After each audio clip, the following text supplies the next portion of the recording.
वसमत या ठिकाणी शेतीमाल विकण्यास आणणाऱ्या शेतकऱ्याच्या चालत्या ट्रॅक्टरमधून हळदीचे पोते खाली पाडून ते लंपास करण्याची अजब चोरी सीसीटीव्हीत कैद झाली आहे। हा प्रकार पाहिल्यानंतर ही चोरी नसून चक्क दिवसाढवळ्या टाकलेला दरोडा आहे आणि दिवसाढवळ्या एवढ्या राजरोसपणे हा दरोडा टाकणाऱ्यांना पोलिसांची आणि कारवाईची भीती राहिली नाही हे स्पष्ट दिसत आहे।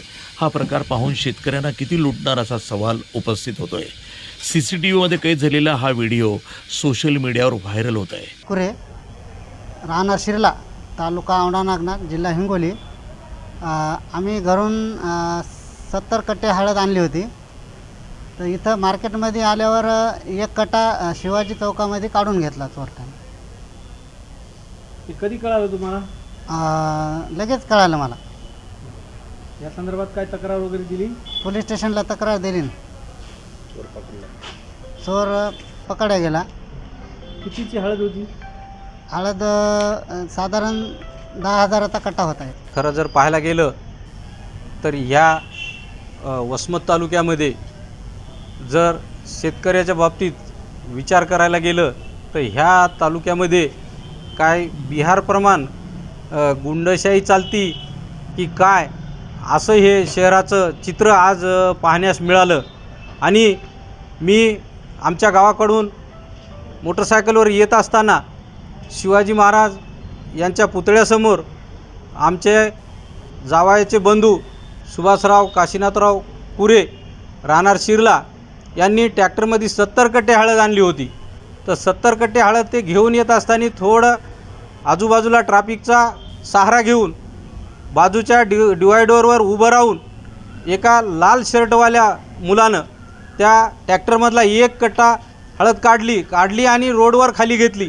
आणि जर बघितलं तर जसं काही या शहरामध्ये हुकुमशाही चालती आणि इथं काय गुंडाचं राज आहे अशा पद्धतीचं या शहराचं स्वरूप पाहायला मिळालं। आम्ही सीसीटीव्ही फुटेज पाहिले तर त्या फुटेजमध्ये बघितलं असताना त्या माणसाने कट्टा खाली काढला आणि जे पाठीमागून वाहनं येणारे होते त्या वाहनाला बाजूला ते हात करून बाजूला सारीत होता आणि ते कट्टा शेतकऱ्याचा जे माल होता रोडवर ते माल घेऊन ते माणूस तिथं थांबला आणि दुसरा माणूस मोटरसायकलवर आला, त्याला दाढी बिडी आहे आणि त्यानं मोटरसायकल आणली आणि ते कट्टा टाकला आणि दोघांनी ते कट्टा घेऊन परभणी रोडकर परत गेले। आम्ही सीसीटीव्ही फुटेज बघितलं तर ह्या बाजार समितीच्या जर बघितलं प्रशासनाच्या काळात तर इथं हे जे संचालक मंडळ बसलं, हे संचालक मंडळ कसं बसलं त्याच्यातला मलासुद्धा अभ्यास आहे, कारण मी त्याच बाजार समितीची निवडणूक लढविलेली आहे आणि त्या निवडणुकीमध्ये लढीत असताना मी स्वतः शेतकरी आहे आणि शेतकरी असून आम्ही शेतकरी माणसं त्या पॅनलच्या विरोधामध्ये एक पॅनल तयार केला होता आणि आम्ही